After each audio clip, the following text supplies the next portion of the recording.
एके news में एक बार फिर से आपका स्वागत है। चलिए जानते हैं देश और दुनिया की तमाम महत्वपूर्ण खबरों को फटाफट अंदाज में। प्रवेश वर्मा को पीडब्ल्यू समेत 5 विभाग, दिल्ली की सीएम रेखा गुप्ता ने वित्त मंत्रालय अपने पास रखा। आशीष सूद को गृह मंत्रालय, शपथ के 4 घंटे बाद विभागों का बंटवारा। उत्तर प्रदेश बजट 2025-26 92,000 नौकरी, छात्राओं को फ्री स्कूटी, 9 लाख आउटसोर्स कर्मियों की सैलरी बढ़ाई गई। आवारा पशुओं की समस्या खत्म करने का ऐलान। दिल्ली की मुख्यमंत्री के तौर पर रेखा गुप्ता ने कैबिनेट की पहली बैठक में अहम फैसला लिया। इस कैबिनेट की बैठक में आयुष्मान भारत स्कीम को दिल्ली में लागू किया जाएगा। अब दिल्ली के लोग 10 लाख तक का फ्री में इलाज करा सकते हैं। इसमें 5 लाख रुपए दिल्ली सरकार और 5 लाख रुपए केंद्र सरकार देगी। इसके साथ ही ये फैसला भी लिया गया है कि जितने भी कैग रिपोर्ट पेंडिंग है वो सबसे पहले हाउस में रखी जाएंगी। दिल्ली में 27 साल के बाद बीजेपी की सरकार बनी है। शालीमार बाग से विधायक रेखा गुप्ता ने मुख्यमंत्री पद की शपथ ली। उन्होंने अपने कार्यालय में प्रवेश किया और मुख्यमंत्री की कुर्सी संभाली। वासुदेव घाट पर यमुना की आरती की। सभी मंत्रियों समेत सीएम रेखा मौजूद रहीं।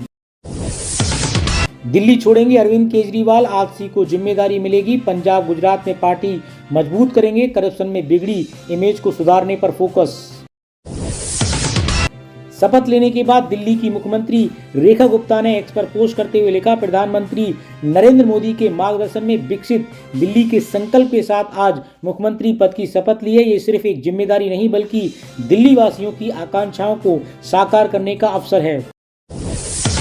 India AI compute portal launch करेगी केंद्र सरकार। प्लेटफॉर्म से केंद्रीय मंत्रालय और राज्य सरकार को मदद मिलेगी। 10 लाख कंपनियां 14,000 जीपीयूएस देगी। दिल्ली की पूर्व मुख्यमंत्री आपसी ने गुरुवार को रेखा गुप्ता को मुख्यमंत्री बनने पर बधाई दी, लेकिन साथ ही भारतीय जनता पार्टी के घोषणा पत्र पर हवाला देते हुए दिल्ली की महिलाओं को 2,500 रुपए देने की भी मांग उठाई। उन्होंने आग्रह किया कि रेखा गुप्ता अपनी पहली कैबिनेट बैठक में इस फैसले को मंजूरी दें।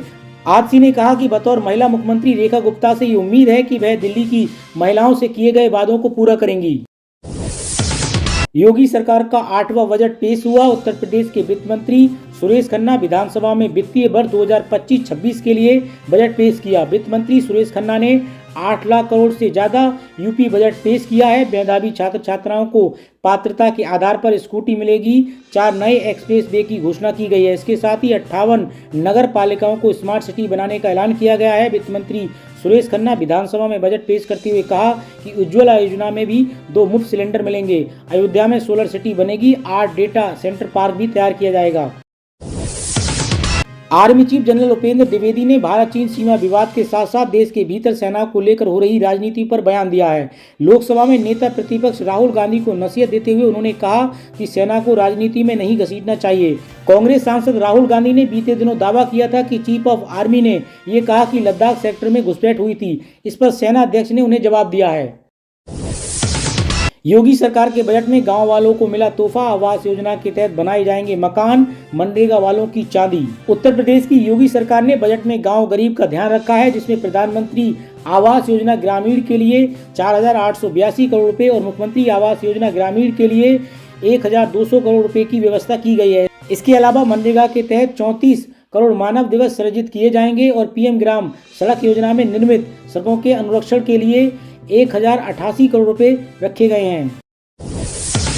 यूपी युवाओं को ब्याज मुफ्त लोन, छात्राओं को स्कूटी, 4 नए एक्सप्रेस वे, बजट की लुभानी घोषणा है। उत्तर प्रदेश की योगी सरकार का 8वां बजट गुरुवार को पेश किया गया। वित्त मंत्री सुरेश खन्ना ने 8,08,786 करोड़ का बजट पेश किया। वित्त मंत्री ने विधानसभा में वित्त वर्ष 2025-26 के लिए बजट में कई बड़े ऐलान किए। यूपी सरकार के इस बजट में युवाओं को लुभाने की कई घोषणाएं की गई हैं।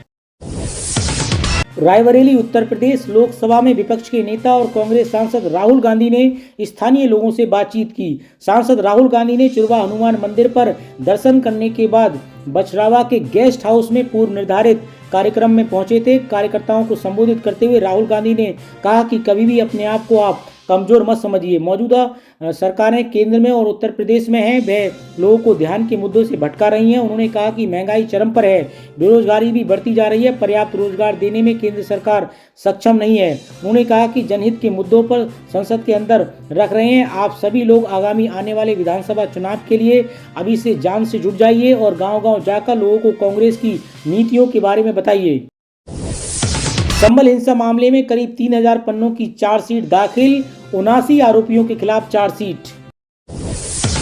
यूपी में संविदा कर्मचारियों के लिए योगी सरकार की बड़ी घोषणाएं, न्यूनतम मानदेय 16 से 18,000, फ्री इलाज भी। उत्तर प्रदेश के मुख्यमंत्री योगी आदित्यनाथ ने गुरुवार को संविदा कर्मियों के हितों में बड़ी घोषणाएं करते हुए कहा कि न्यूनतम 16,000 से 18,000 रुपए हर माह मानदेय दिया जाएगा। उनकी भर्ती अब सीधे एजेंसियों के माध्यम से न कर निगम के माध्यम से की जाएंगी। राज्य सरकार इसके लिए आउटसोर्सिंग भर्ती निगम बनाने जा रही है। उन्होंने इसके साथ दूसरी बड़ी घोषणा करते हुए ये भी कहा कि प्रदेश में संविदा पर रखे गए कर्मियों को 5 लाख रुपए तक का मुफ्त इलाज दिया जाएगा। इसके लिए ऐसे कर्मियों को मुख्यमंत्री जन आरोग्य आयुष्मान कार्ड बनाया जाएगा। प्रदेश में मौजूदा समय में 80 सरकारी विभागों में 1,91,644 संविदा और आउटसोर्सिंग पर रखे गए कर्मचारी हैं।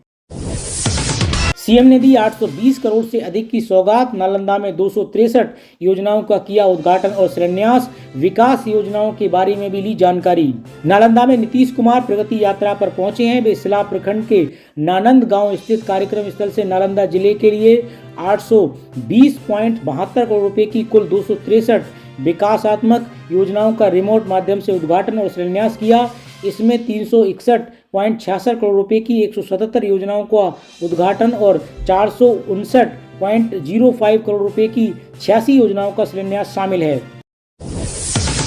सोलर पंप से फसल उत्पादन बढ़ाने का सरकार का प्लान रेडी, गन्ना किसानों को भी राहत। उत्तर प्रदेश की योगी सरकार का 9वां बजट गुरुवार को पेश किया गया। वित्त मंत्री सुरेश खन्ना ने 8,08,776 करोड़ का बजट पेश किया। वित्त मंत्री ने विधानसभा में वित्त वर्ष 2025-26 के लिए बजट में कई बड़े ऐलान किए।